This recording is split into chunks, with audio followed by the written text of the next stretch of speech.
another edition of the Paranormal Zone. I'm your co-host, Tom Spitalere.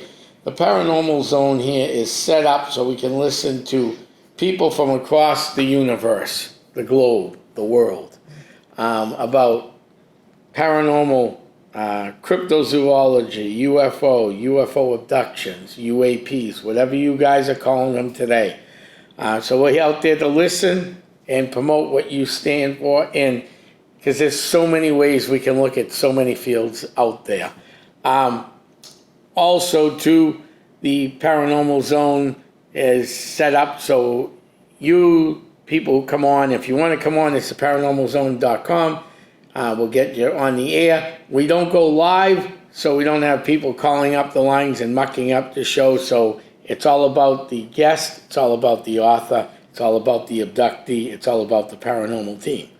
And as we head into our busiest season, Essex County Ghost Project, we will continue to run these shows weekly. They'll be dropped on Tuesday mornings now, Eastern Standard Time. So by Tuesday midday, you should be able to listen to them. We are broadcasting live from the historic James R. Ross Memorial Studios in just outside now of downtown Lawrence in the Bell Tower Mills, wood mill era. We're up on the third floor overlooking the beautiful canals and the beautiful city of Lawrence as we get ready.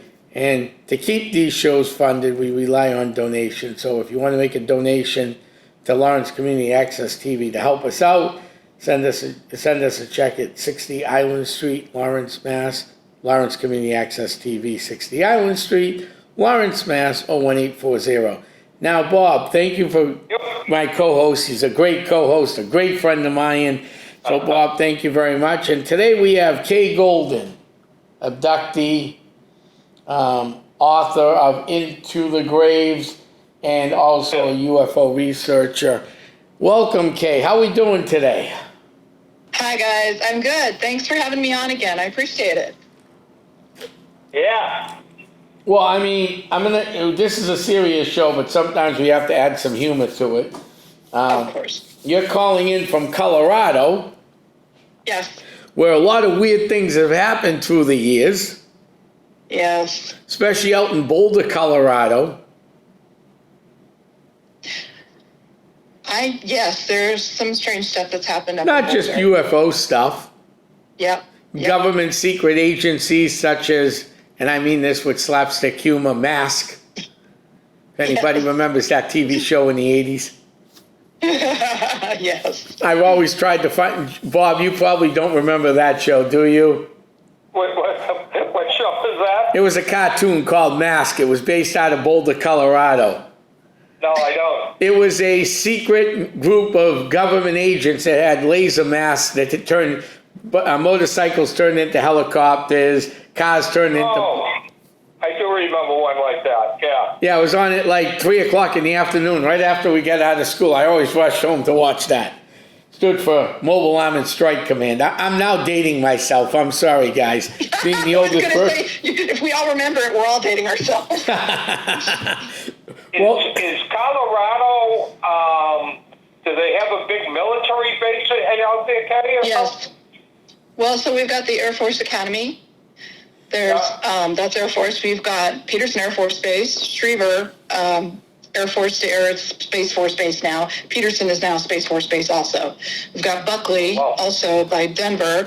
Got Fort Carson for the Army down in Colorado Springs. I'm sure I'm missing something here at the, what am I missing? Anyway, yeah. Colorado Springs, this whole Denver area is pretty loaded with bases. So that may be one indication of why there's so much UFO or UAP activity out here. Could be. Yeah, it could be. Right. Probably is. Let me ask you this question. Do you think any of the UAP observations could be just regular military aircraft that is more advanced than we've seen? Well, yes, because you've already got the TR-3B, the triangle that everybody has seen all over the globe and over the oceans. That's man-made. Lockheed Martin made that. So you've got that, and then you've got, well, you know, if you've been listening to the whistleblowers that have come forward in the last couple of months, there's been some really interesting information that's popped out of them about finding that they worked on programs that had back engineering of the saucers, some saucers, and that they actually found U.S. Air Force markings on these saucers. Yeah. So, very in interesting. Colorado, is the feeling in Colorado like it would be here in New England that we're getting closer and closer to a government rollout of the truth, I guess is the way to put it, that really they're behind the eight ball here, that they're not going to be able to keep this covered up much longer.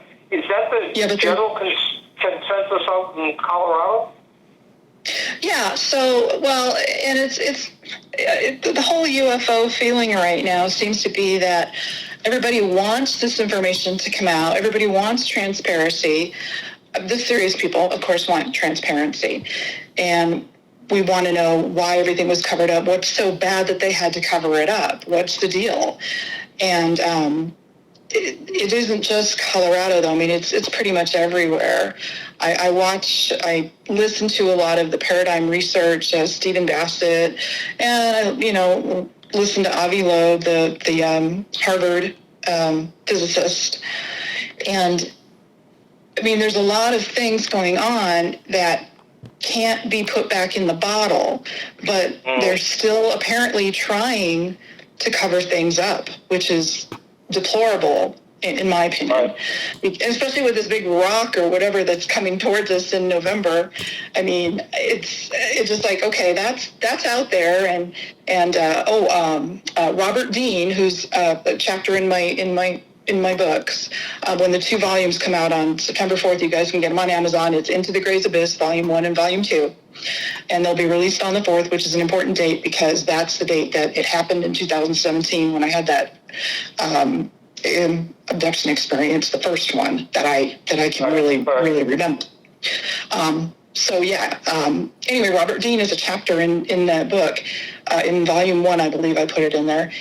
And it's just that he was saying, and this was years ago in the 70s, I think, or I'm trying to think or maybe it was the 80s when he does a lot of conferences and stuff. And he basically said that there's a NASA photo of a very big object. It was found in the Saturn's rings. Very big object, like 5 miles long. And then this thing that's coming at us is supposedly, first I heard 20 miles long, then I heard it's 7 miles long. So who knows how big it really is. Right. But with that happening, it's kind of hard to say, put the GD back in the bottle with all the crafts that are being seen in the clouds, Right. I've seen them too. Of course, there's some speculation, Kay and Tom, that object that's coming at us, I have seen the same thing you did, size-wise, they say it's huge, is actually a spacecraft. A lot of the experts that I've watched Avi Loeb is the one talking about that. He brought that forth first. A rock coming at us or anything like that this is a spaceship, a spacecraft. Have you heard that? And it could be. It could be. I know there's people who joke about it, and to me it's like, okay, because I take it more seriously, of course, because of everything that's happened, because of the recurring dreams I've had, especially because of the recurring dreams I've had. So I take it more serious, but I'm standing back and I'm looking at this going, okay, if that's a comet, where's its tail? Where is its tail? Right. And if that's a comet, that's a really big comet. Right. And if it is a spacecraft, then I'm just taking the position of, okay, we got to wait and see. But I'm not going to laugh about it, and I'm not going to joke about it, because other people are doing that enough to make me kind of angry about it. It's like, okay, you guys are saying, if it comes, it'll pass by Earth because we're horrible people. And I'm just like, no, come on, people. You gotta wake up. That's the problem. That's the problem with society. They don't wake up till it's too late half the time. Exactly. And it could be in November or in 116 days, supposedly. I can't remember when the date was. Somebody said it was 116 days until this thing can come towards Earth. Right. Its trajectory. Well, okay, because Tom and I really have a lot of respect for you and what you've been through, and we're going to get to that in this podcast. But a couple of weeks ago, we had somebody on, Tom, you can refresh my memory, I forget who it was, that talked about an agreement that President, I think it was Eisenhower, made. Yes. With, am I right about saying the federal, what was the organization, Tom, that they told us he made that with? I forgot the name of the organization. I wish I could But it was with aliens. Right. Right. Right. It was an alien organization that Eisenhower made an agreement with, and the caller, the guest had told us that this was all in writing somewhere, that this is documented, yes. that we, at least in the United States, would enter into an agreement with these aliens as long as they gave us technology and so forth and so on. But the interesting thing is, Kay, that if that's true, this agreement's been in place for 80 years, something. I mean, so how is it they could have kept this under wraps for that long with all of the presidents we've had in between? Because I'm interested in Kay's opinion on that. Okay, so yes, and you're talking about the Greada Treaty, Greaty, I believe is how Philip Schneider had written it when he was doing his lectures in the early 90s. So the Greada Treaty, yes, Eisenhower, and supposedly this was between large-nosed Rigelian, Regellian, large-nosed Rigelian Greys, or Roswell Greys. And it was for technology, and that they made a bartering deal with them to last apparently a very long time, so that they could take cattle and a few humans to experiment on as long as they put them back. Oh, and they were supposed to notify our government of the people that they took. But that got out of hand and out of control. So very quickly, so the government then realized that, hey, maybe we shouldn't have done this. And supposedly, the people that we're talking about here would be the couple of MJ-12, like, I'm going to say Hoytus Vandenberg, and Hill and Cotter, members of MJ-12. Whether or not that actual group existed, I mean, there's an awful lot of documentation out there that supports it. Even though the FBI says, no, this is bogus. I still think that there was a group that was that, and I do think Hoytus Vandenberg was part of it, without a doubt in my mind. But the Greada Treaty, yes, that was technology from the Rigelian Greys for their ability to take us when they want to use us for whatever they want to, but it did get out of control, obviously. And that's my best explanation on that. I'm going to go into this a lot further in my next book, which won't be until probably next year, because I want to see what this big rock is going to do, or this big spaceship, whatever it is that is coming. Yeah. It's very disturbing to think that our government, regardless of what president or how many years ago, made a...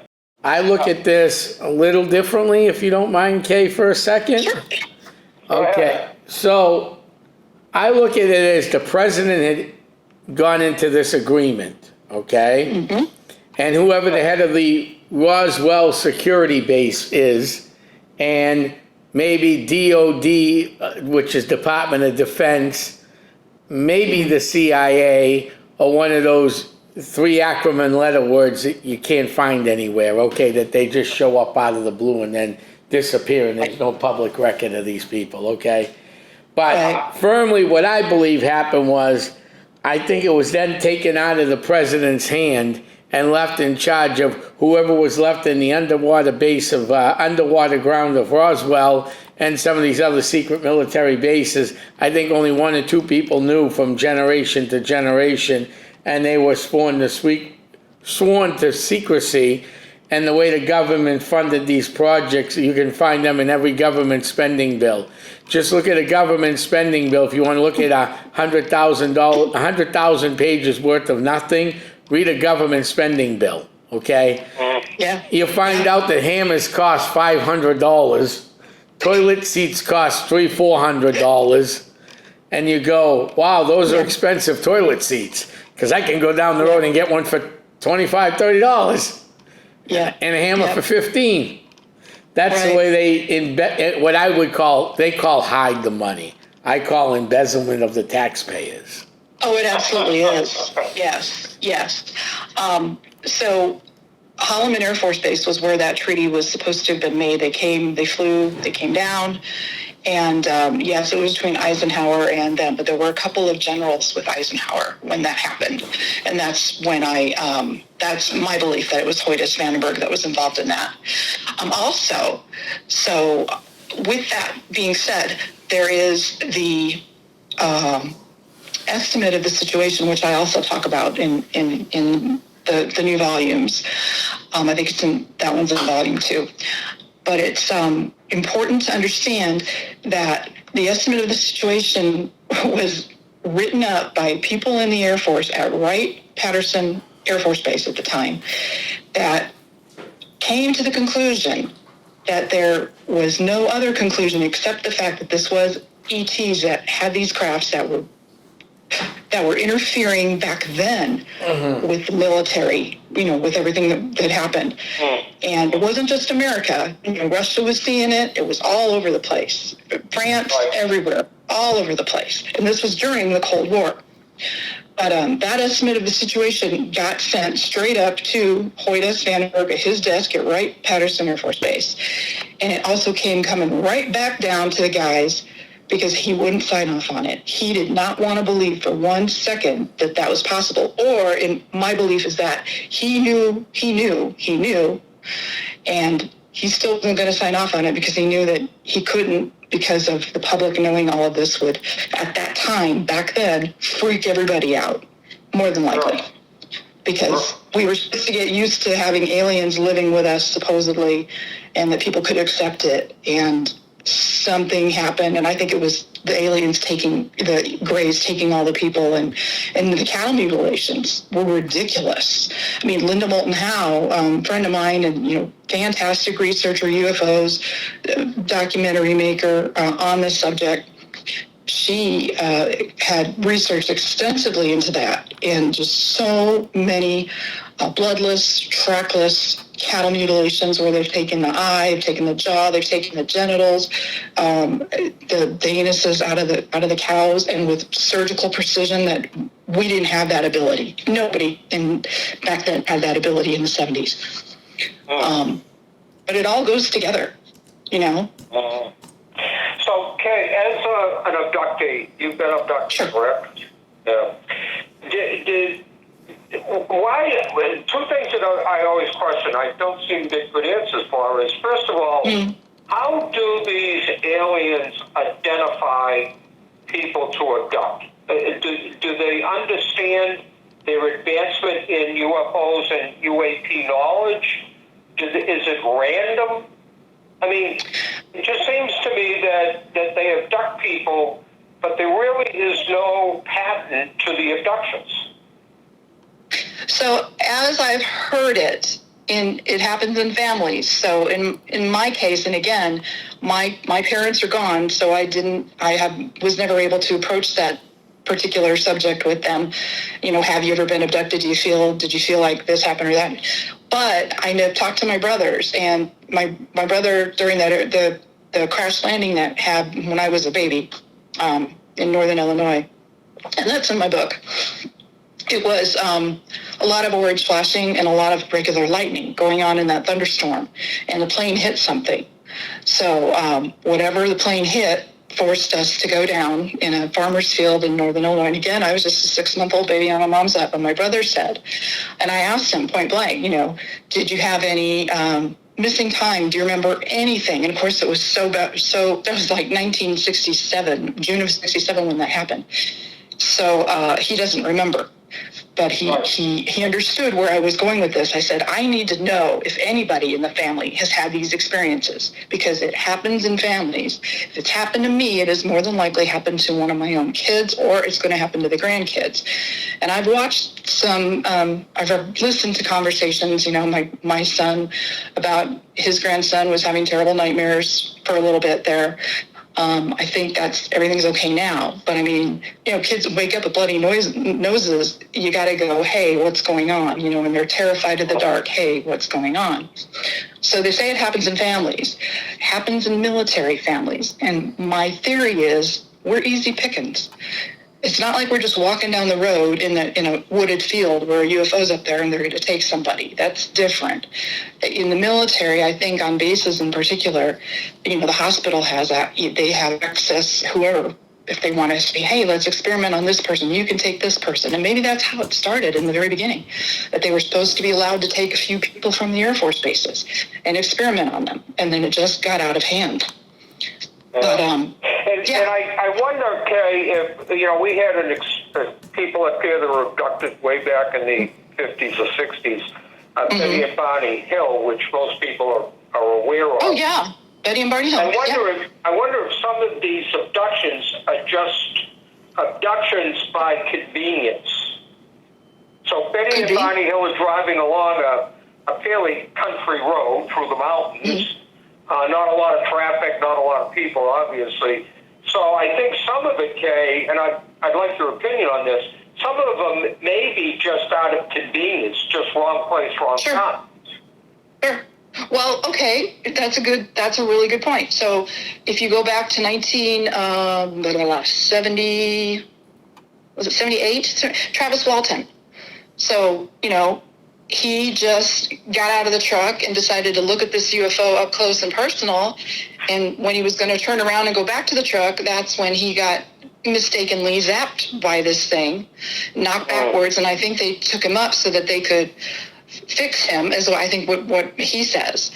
But he was in the wrong place at the wrong time. That's that case.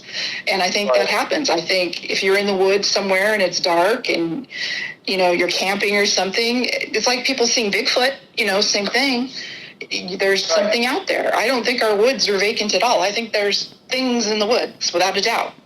And UFOs are no, that they're up there. And if they're going to happenstance upon a woodcutter or somebody just camping with their family and taking somebody, then that's going to happen. So yes, a matter of convenience, very much so. Yeah, I think it tracks, Tom and Kay. I think it really tracks to what mediums tell us almost all the time, that the gift was given to them when they were very young. 6 to 10 years of age is usually what we hear. And they know they have the gift. They just don't know what the gift is yet, right? So they pursue it after they get out from underneath their parents, because parents are saying, no, that's nothing, we don't want to talk about. But once they do, they realize that gift lasts for life. So we do hear now with abductees that a lot of their first experiences were in the age groups of 6 to 10, which would tell me, Kay, that they're looking at development of people. So they looked at you at 6 to 10, and then they looked at you again at 16 or 17. So they're tracking the DNA development. Yes, and that is the other side of this. And I've talked to Linda at Moltenhau extensively about this, and she's talked to over thousands of abductees, and pretty much it is that she believes that they are going in for the DNA and using that to mix with their race so they can create another hybrid being. And I believe that because from the things that I've seen and the experiences I've had with the hybrid child and the hybrid baby. That's in the book also, where I'm actually holding it. That happened, let's see, what was that? January of 23. I believe that's when that happened. But I mean, if they're going in for the DNA, And that's the ultimate goal, that they're going in, and Linda says this in one of her really long lectures. I can't remember if it was Contact in the Desert, where she says that they're getting the DNA. They've been doing this. They've been taking our DNA and mixing it, and like Donald Tomlinson, one of the guys from the Navy, long time ago, said that they're upgrading us. Well, I don't know if I see it that way, but they've been doing this for a long, long time, and we're only understanding now that we're seeing all these crafts because of the technology that we do have now. If we didn't have the cell phones, if we didn't have the computers, people wouldn't be looking up and getting all these videos, but they've probably been up there this entire time, and now people are actually seeing it all. But so Donald Tomlinson was the one who said that they were kind of taking us and upgrading us. I'm not sure how I feel about that. I still don't feel like it's a kumbaya situation at all. But I do agree that they're mixing their DNA with ours and creating these hybrids. Well, that certainly would answer the question or the concerns about multiple abductions. You've been abducted multiple times. Yes. Okay, so that theory that you just gave has a lot of substance to it, because if they were mixing DNA at age 7 to 10 or something, they would want to see the production of that at 16 or 15 or whatever age group. Right. So when a girl is, in that time of your life, when you can, have a baby, that's very critical. I think that's the time where they come in and they start really messing around with you. And I think it keeps on happening. The things that I can recall, or they're in my book, but it's like, the unwanted pregnancy stuff, that kind of weird stuff where you think you're pregnant, or in my case, I had 3 children already. I knew I was pregnant. I mean, I was so certain I was pregnant. And this was back at Vandenberg Air Force Base, 1997, 98, somewhere right in there. No menstruation for like 3 months. I mean, come on. I knew I was pregnant. I was so sure. I went to the VX and bought, a cute little baby outfit. I told my husband, my kids, everybody was kind of happy about it. And then during a thunderstorm night or whatever, next morning I wake up, I'm, bleeding, and it's, that's what they do to you, though. They take you and they make you pregnant, and then they take it out of you 90 days later. As shocking as that is, and it's mind-blowing. There's too many cases of it to dismiss it. I'm just one, but I mean, there's hundreds of cases of that. And you know that, Tom, Yes. because you know personally, Yeah, I know people who have. So you were carrying about 90 days in your case. So 3 months. Yep. And then one morning you woke up and it's gone. And then it's gone. And then when you go to the doctor and they say, oh, there's no evidence of you being pregnant, it's like it's just gone. And I don't know how they do it. I don't know how that's even possible. Because I'm at the age where I had friends back in college, and older, some younger. They had miscarriages, and there's always something left to take care of. And how about a woman who's never even been with a man, and all of a sudden she's pregnant? Yeah, I know. And then it's gone. I had a friend of mine. Happens too. I have a friend of mine that she went to the doctor's one day. She was sick. You can see this on my show. I've said this a few times. Mm-hmm. And he goes, "Oh, you're pregnant?" And she goes, "No, I haven't." I'm not going to say what she exactly said. Right. But she hadn't been with the guy in about almost a year and a half. So. And that's immaculate conception, because right there, yeah. So let me ask this question: If you take a woman gets pregnant, right? If she loses the baby after what did you say, 90 days, 3 months, 90 days. Right? Isn't there a expired fetus? That's just it. They take that out of you. They take you again. They take that out of you. They put you back. It's very sneaky, manipulative, and totally convenient for them, but it's completely I won't use that word, blowing, I was going to use the other word, mind screwing to a woman, because you're bewildered, you're shocked, you don't know what's going on, and if you did happen to go to the doctor and find out, hey, you are pregnant, well, how did that happen, and and then you lose it, there's an awful lot of miscarriages in the world, we'll put it that way. Okay, I know this is very painful for you, but what was your emotional state after you carried for 3 months and then it basically disappears? I mean, it's not a fetus, it's not a miscarriage. I mean, how do people deal with that? Well, I don't know. For me, it was I was getting into the fact that I was pregnant. And I was like, okay, and like I said, a woman knows when you've had 3 children, things start happening in your body that, hey, I'm pregnant. There's just no doubt about it. But it was a little crushing. It's kind of soul crushing. I mean, it's just like anybody else who's in their, 4th or 5th trimester and something bad happens and they lose the baby. It's like that. Right. But, I got over it, of course, but the fact that these beings are still coming, that's a bad word, are still abducting me, are still taking me, are still sending me messages through these weird morning downloads that I get every now and then. And I'm being used, without a doubt. I just don't know for what more than that one purpose of the hybridization thing. And every woman out there who's got any kind of UFO stuff going on in her family really needs to be wary of this, because, man, this stuff is happening. It is so happening. And the government's admitting it now, that it's happening, that it's happened. And Kay, I don't know. You were abducted after this incident, correct? You've been abducted multiple times. So after you, I don't want to say lost the child, but the child was taken from you, you were abducted sometime in the future after that, correct? Yes. And did they give you any kind of idea where the child might be or what they were doing? Or, was that discussed at all? So what I can tell you is only what I've seen. And that was, let's see, what year was this?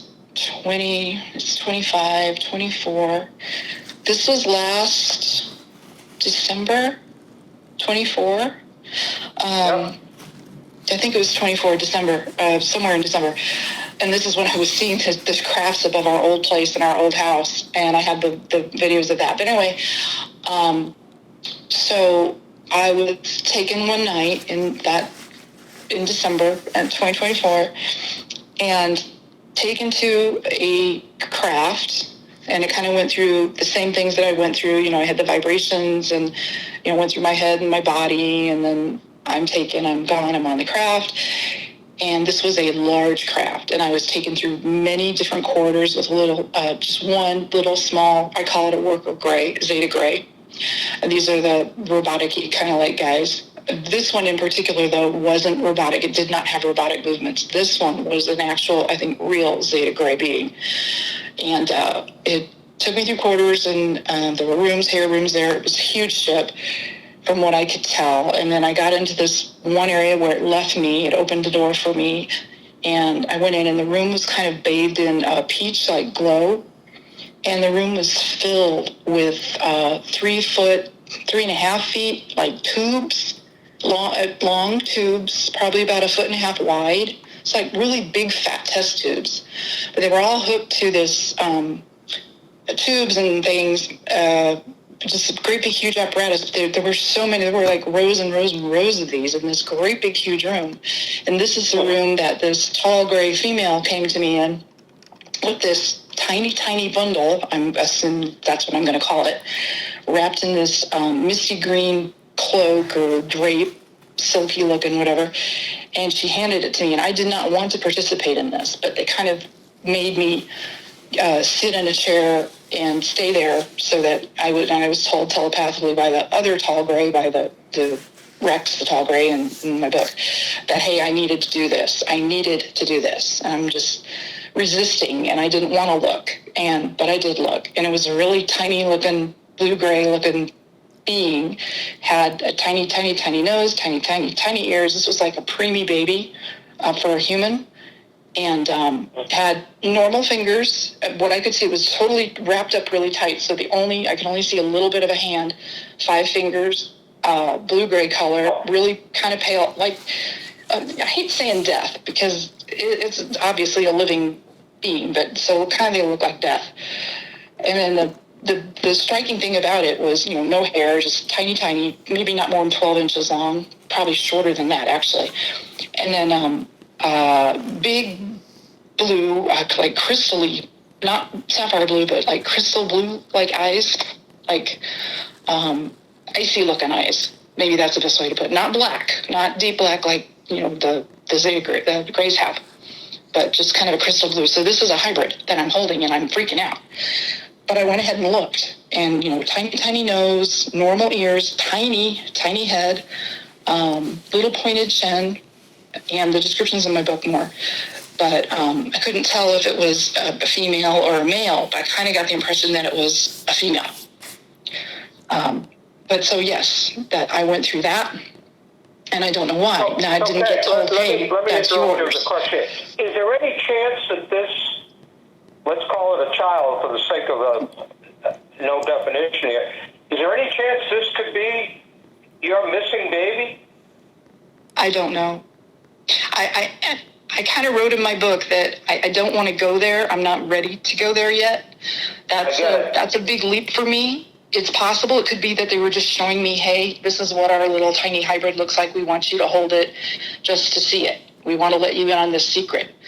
Maybe that's all it was. Maybe you're right. Maybe it was for me, because they've taken me so many damn times and used me. And even the tall gray has admitted that, has said that. Or it may be they wanted that young baby to have contact with somebody from Earth for the emotional part of it.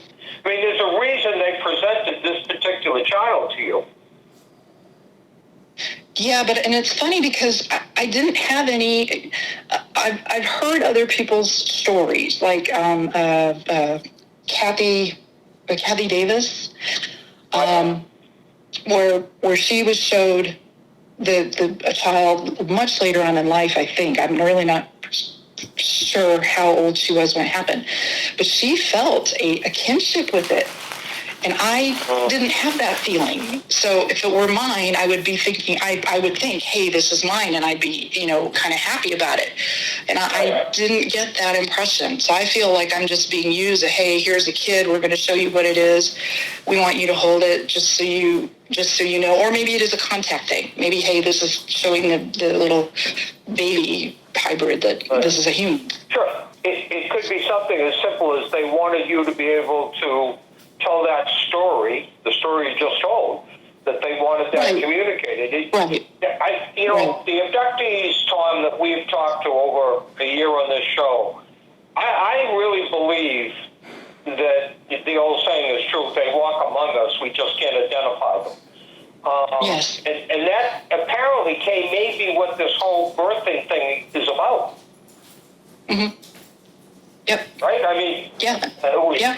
We certainly have heard story after story about there are people living, our neighbors, that may be aliens, but in earthly bodies. Yes. Well, and Robert Dean brought that up. He had a couple at one of his lectures in, I'll say 1990, 91, somewhere in there, that after the lecture, they came up to him, and he got the strong impression somehow that they weren't from here. And he said that. He said, "You're not from here, are you?" And they said, "No, we're not." And so you're not from here. So yes, and Linda also, we've talked about this. We both believe that they're all around us, and there's so many of them. Right. And that could be a reason why if it's this big craft coming towards us, maybe it's coming to be peaceful, and that would be a great, wonderful, warm fuzzy for all of us if that were true. But like I said, I'm not holding my breath. I'm just kind of waiting to see what happens with this big thing that's coming. Yeah, well, But I think a lot. I think all of us yeah, are. they're I all think around that, us. They could be your neighbor. The They could be the person that sells you groceries. refuse to give us information. So without information, we have imagination. And that's what causes, frankly, turmoil, because everybody has a different opinion. Right. To me, it would make sense that the time is getting close to reveal exactly what's going on. And so, Yes. 116 days from now, this is a spacecraft, then there's no doubt in my mind this will all be revealed. If it's a comet or rock or whatever else you want to define it as, that's a much different story. But one way or another, I think the government just can't sit on this too much longer. No, they can't. And here's another little interesting point is that Oumuamua, that was a couple of years ago, well, 7, 8 years ago, something like that, was discovered. And Avi Loeb back then said that when that thing passed, he thought it was under its own power. So I find it interesting that now we have, and this is the year that's supposed to be the 70-year mark from everything that started with Roswell. And before that, this is the 70-year mark. This is supposed to be the year that something really big was supposed to happen. And that's what I've been told by a friend of mine who's a physicist. And he's definitely into the whole UFO thing. And he's got tons of information. I have to go to him once in a while and talk to him. But yeah, 70-year mark is supposed to be like this year. Other people were saying 2027, and I'm in my recurring dreams. It's not 2027. It's in one of the dreams. There's a New Year's banner, and it says 22, but the end of the number is torn off, so I can't tell if it's 2025 or 2026 on the banner. But that was the impression I got in the dream. And our grandson was a certain age. So he won't be that age for another 2 years. So that would make it 2027. But all these things. But it's supposed to be the 70-year mark that the Greada Treaty is expired. Now, what happens is this big spaceship coming to say, hey, we're taking over Earth. God, I hope not. That would be horrible. Or they come in to say, like, in Star Trek where Spock's, the Vulcans come and meet everybody. Start the Federation. Like you say, I don't know, but it seems to me that Earth needs some help. We have wars. We have, people starving. We have people living in streets. And I know it's the times. I get that. We all go through our own period. But, being much older than you two are, I'm experiencing things that I never thought I'd see in my lifetime. And I don't want to get off on the political part of this, but maybe they're coming to save us. Maybe. I could only hope. I mean, that would be wonderful. And then I would be like, well, there's no use for my books anymore. Well, listen, let's shift gears for a minute and talk about this book, because I want our listeners to know something. If you listen to this podcast and you're interested in UFOs and UAPs, Kay Golden is our expert, on this podcast. She has experienced pretty much everything that you can experience with UFOs and UAPs. She's been abducted. She talks about her dreams that I think are somehow orchestrated by the aliens. But you got to read these books. People that just listen to a podcast or people that just talk to each other, you don't gain knowledge that way. You gain knowledge by going out and spending a few dollars and read a book and understand what Kay has been through. This will open up a whole new world to you, even if you don't believe in this. Give it a shot. What do you got to lose? So tell our listeners where they can get your books, the ones that just come out, 2 new volumes. Hi, so the 2 new volumes will be released on September 4th, and they'll be on Amazon. You can get them through Barnes & Noble on print and demand. Amazon, of course, will be Kindle, and you can get paperback, hardcover. So that'll all be available September 4th. It's Into the Gray's Abyss. Volume 1 is Unbelievable, If Not Experienced. Volume 2 is The Abductions Continue. And those are the 2 volumes. I took the original book and reworked it with a new publisher and put in some more a little better writing, and then some chapters that I didn't get to put into the original book are in there. So there will be some really good stuff, and they're into the 2 volumes. Makes it easy for everybody to go, hey, this volume's only so many pages, so I can read this, and then the next volume's only so many pages, so I can read this, because otherwise it was a really long book. And so, yes, I'm excited. September 4th, that was the date in 2017 when that first horrible abduction encounter happened in Diamond Bar in Southern California. That was, so it's an important day, the 4th September. That's when the books come out.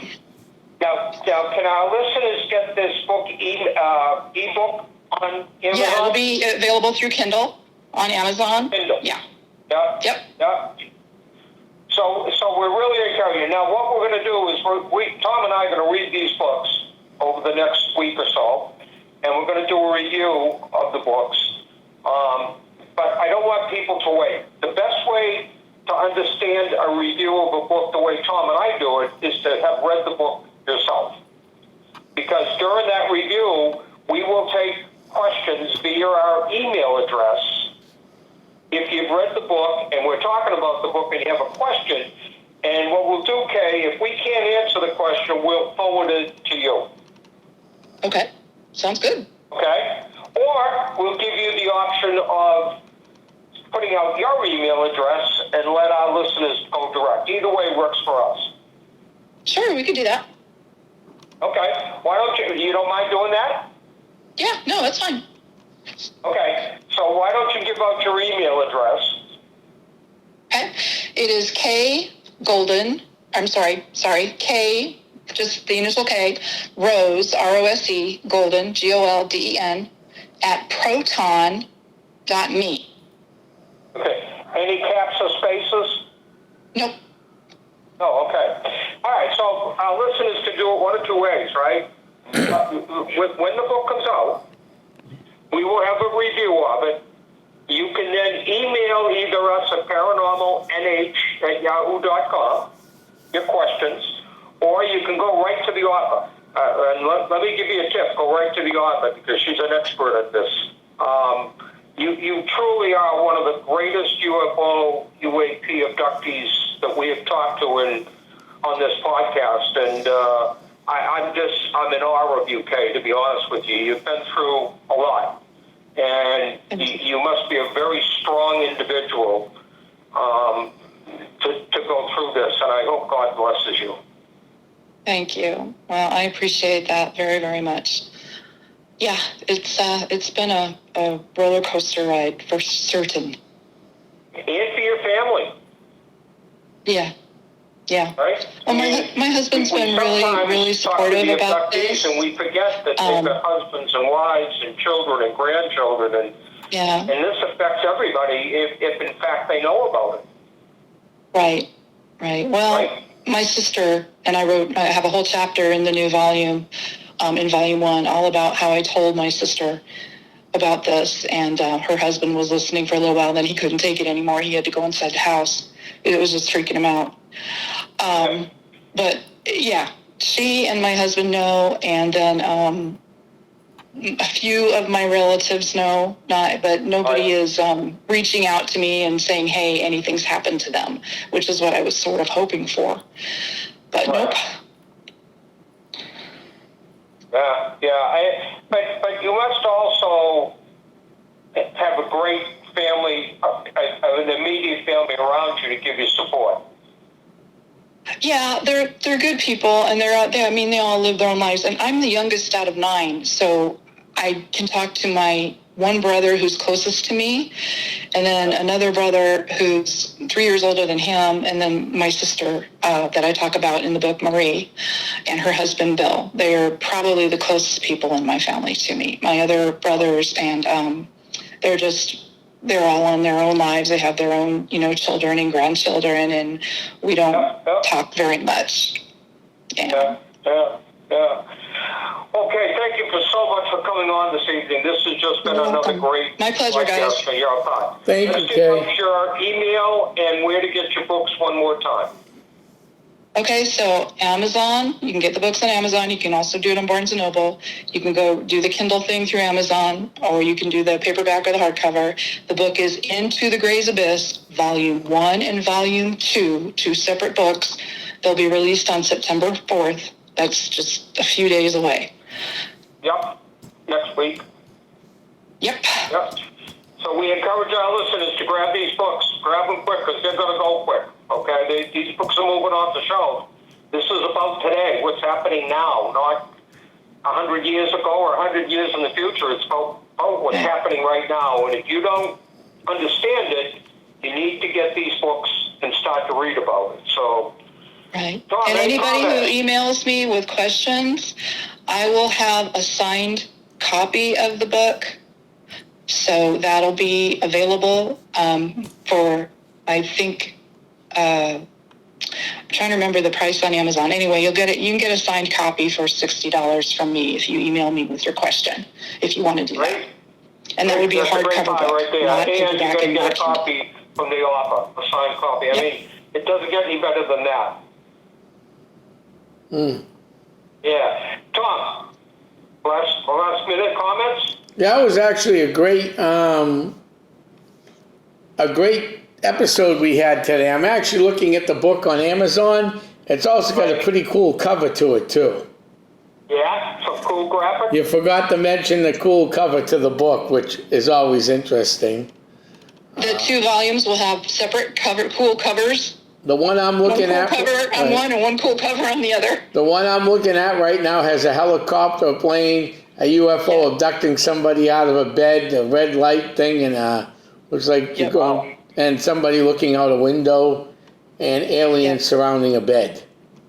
Well, the new cover for Volume 1 is just going to be the bed and the blue light in the room, and it should have a little short Zeta Gray near the footboard of the bed reaching out to touch my, or that's wrong, that's a picture in the book. The new cover cool is that? is me on the bed, and then the light above me and the saucer above me with the tall gray alien in the saucer. Oh, okay, okay.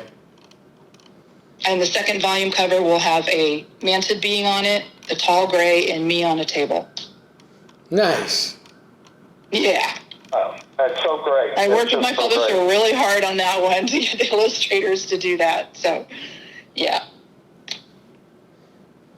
All righty. Well, Kay, this was a great episode. I must say, Yeah. this is one of Thank the you so best much for having episodes. me So on, thank guys. you for coming on. I want to thank everybody who tuned in, and just remember, the Paranormal Zone now will be dropped on Tuesday early afternoons. So keep an eye on that on Facebook and everywhere else. And I want to thank all our listeners who have thank all of our listeners who have been listening across Europe, the big ocean, Russia, Mexico, wherever you're calling in from. Thank you all for tuning in and listening in. Bob, I want to thank you. We do have a busy September and October coming up. We'll get into that in the next couple of weeks. I want to thank everybody for tuning in, and we'll see you all soon. Good evening, everybody.